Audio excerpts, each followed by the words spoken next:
Hello and welcome to the February update. A few things going on around the layout this month, mainly around the TMD section, but I'll take you through those and I look forward to reading your comments.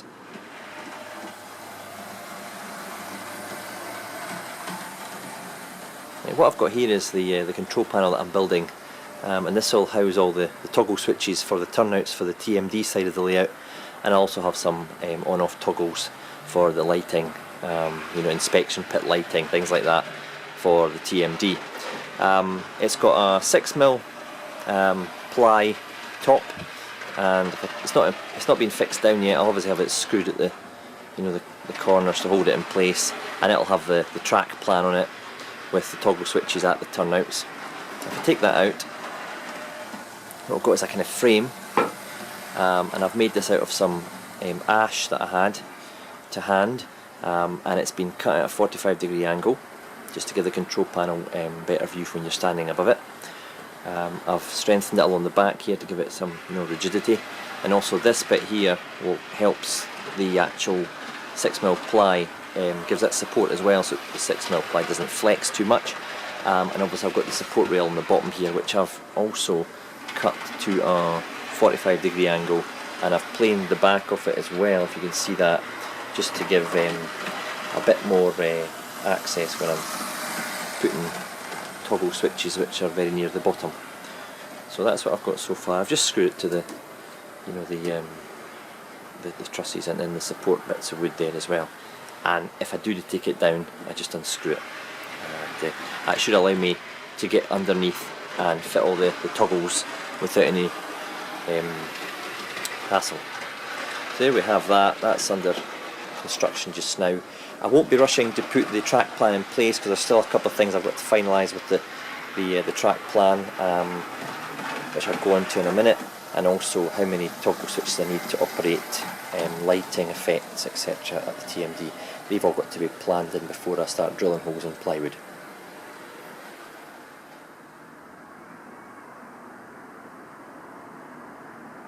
Okay, I've moved the control panel on a little bit and made some progress. What I've got here is a kind of track plan of the TMD side of the layout. What I've done is I've picked those lines out depending on where they are in different colours. So for example, this area here is the lower main line, which I've got indicated there, and it's a bi-directional line, and obviously where the dots, that's the tunnel. They're picked out in a kind of dark grey colour.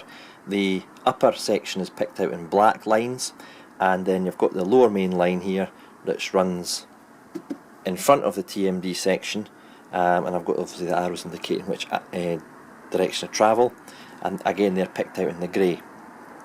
What I've also got at the end here is a lower fiddle, and that is the turnout to take the trains from the bottom of the incline that's still to be put in round to the fiddle yard. So I've put that in a kind of dotted box to show that it's separate, and I've also got a similar setup here for the upper passing loop, which is around at the other side of the station, just beside the bridge at the east end of the station.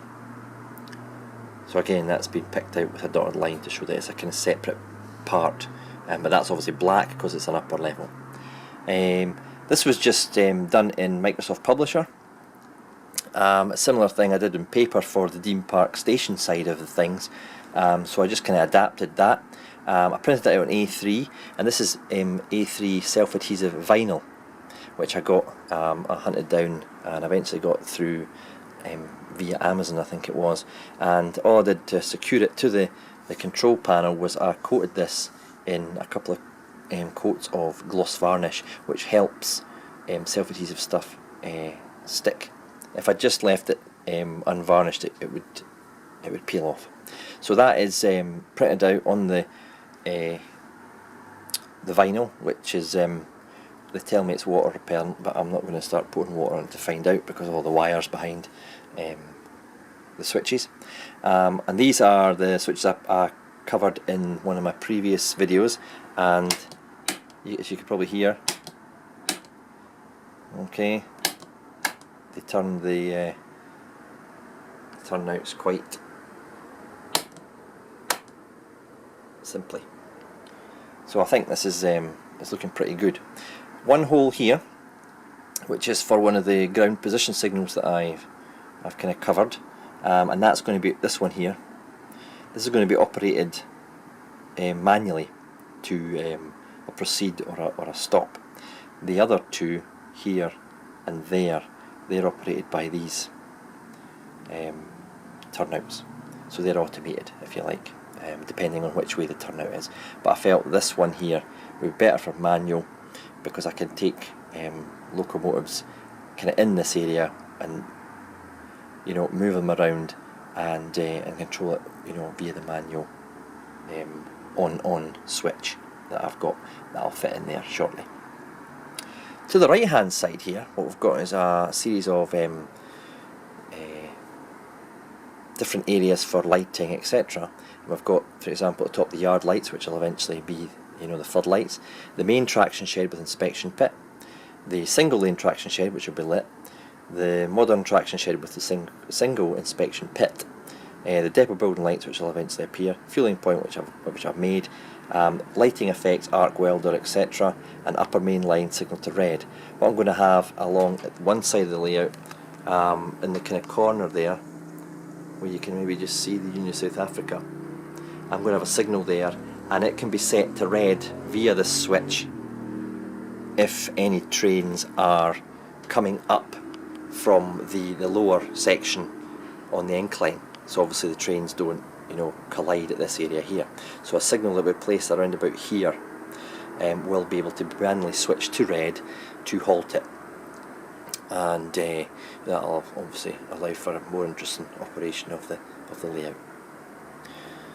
So there we go. I am quietly chuffed with myself about this. I might replicate it behind me at the station side, and get away with you know, replacing the Pico switches, but it's an expensive job, so it's a job for another time. But I'm quite chuffed.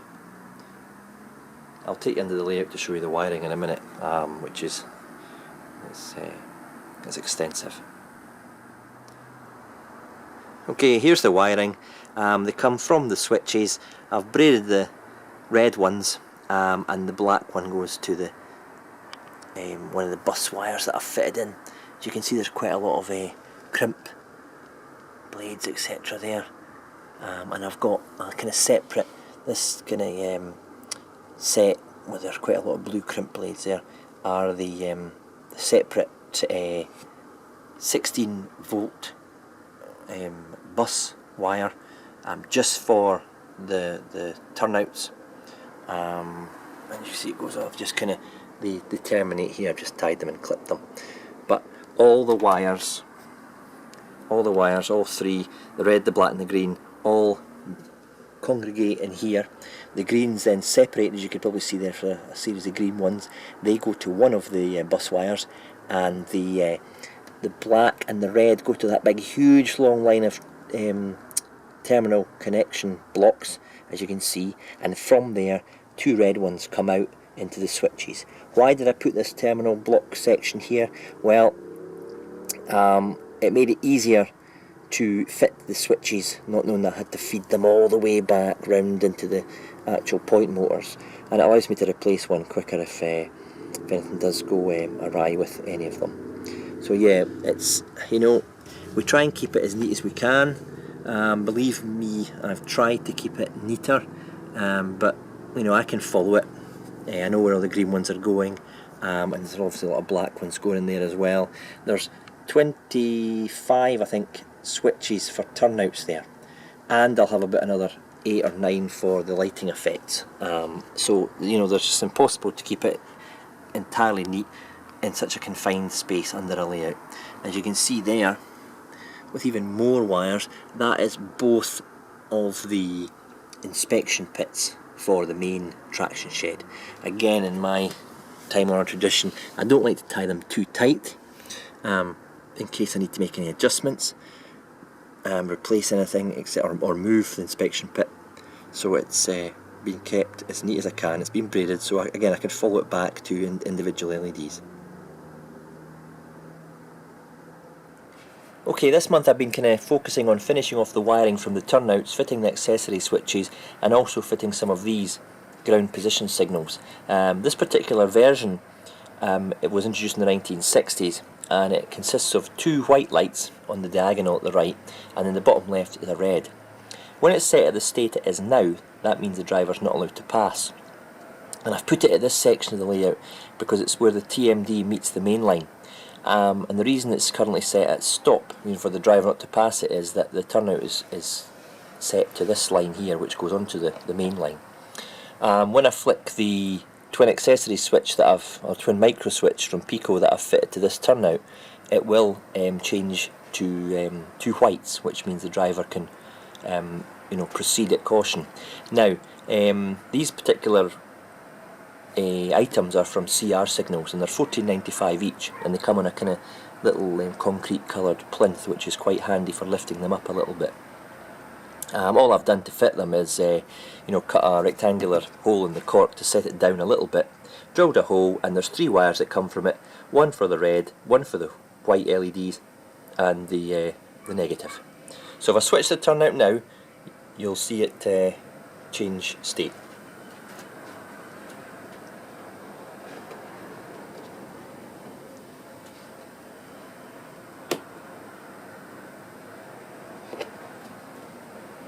So now it's switched to two whites, which means the driver can proceed because the point has been set his way.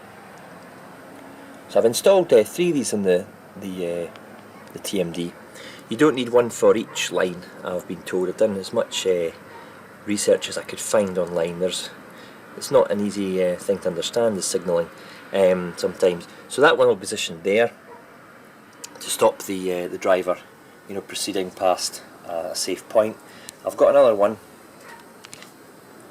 in here, and that's not wired up as yet, but that will be another the same configuration to stop the driver proceeding on a line where the point might be set against them. So when they come out the shed, for example, the single line servicing shed, they might have to stop there until the signal is their way. If I go around the other end of the layout, or under the TMD anyway, is I've got one here exiting the TMD onto the main line, and again that's set with a Pico twin micro switch on the very far left turnout there, to obviously indicate that the line is not set for the traffic to leave the TMD. So I think they're quite neat little items, to be honest with you. Other companies do them, but these are pretty good value, I felt anyway. And I've used CR Signals for the rest of my signalling, and I've always been impressed by the quality. So I'm going to just put 2 or 3 of these in the TMD. Other places you could put them, if you've got any suggestions, but I don't want to litter the place full of them. Obviously on lines that are leading to a main line, it's important that the driver knows that you can't shunt past them if the point ahead is set at another route. As you can see, the 47 is sitting there, and the ground position signal is preventing it passing because the turnout just ahead of it is at the wrong direction. If I flick the switch, as you can see, it's now changed to 2 whites, which means it can proceed. And all I have to do is do that again, and it stops it. This one back here, I can zoom out a little bit.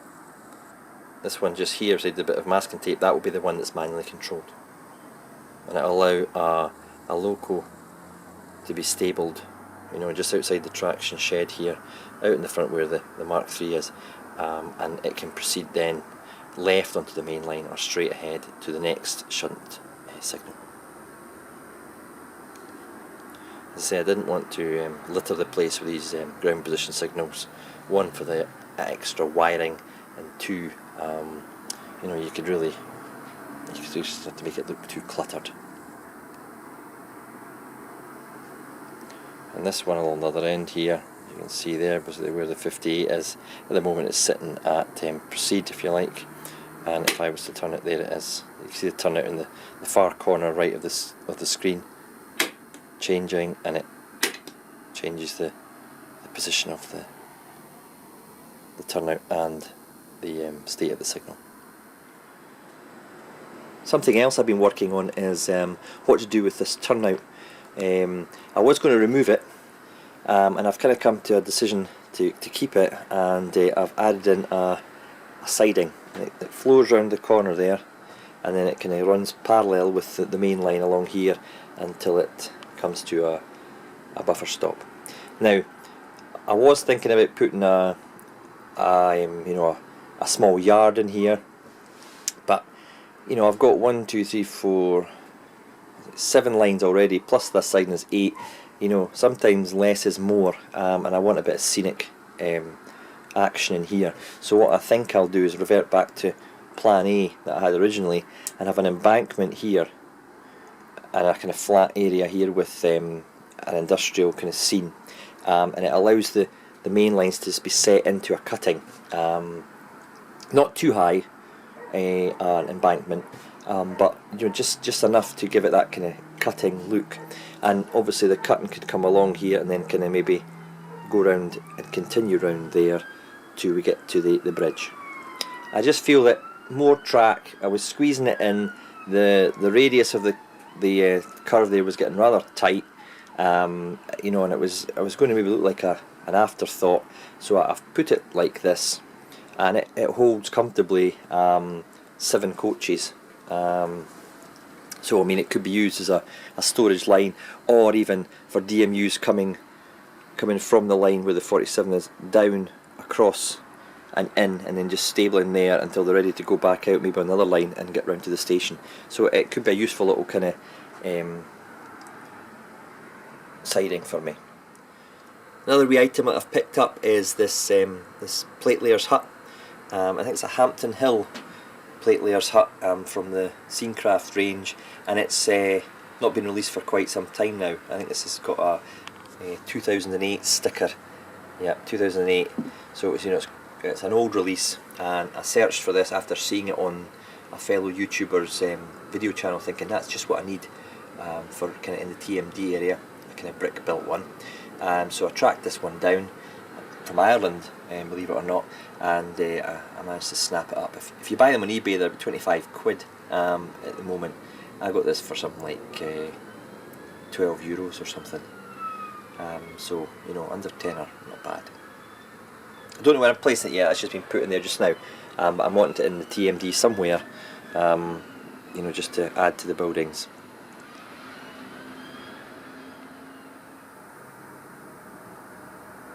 Another thing I've done is I've got the third inspection pit lit and put in place, so that's all 3 inspection pits are now fully lit, and now all I'll be working on is putting lighting in the actual sheds, and wiring into the same kind of switch, so if the inspection pits are on, the shed lights are on. Again, just to reduce the amount of wires, different connections and different circuits and stuff. I just want to group them together.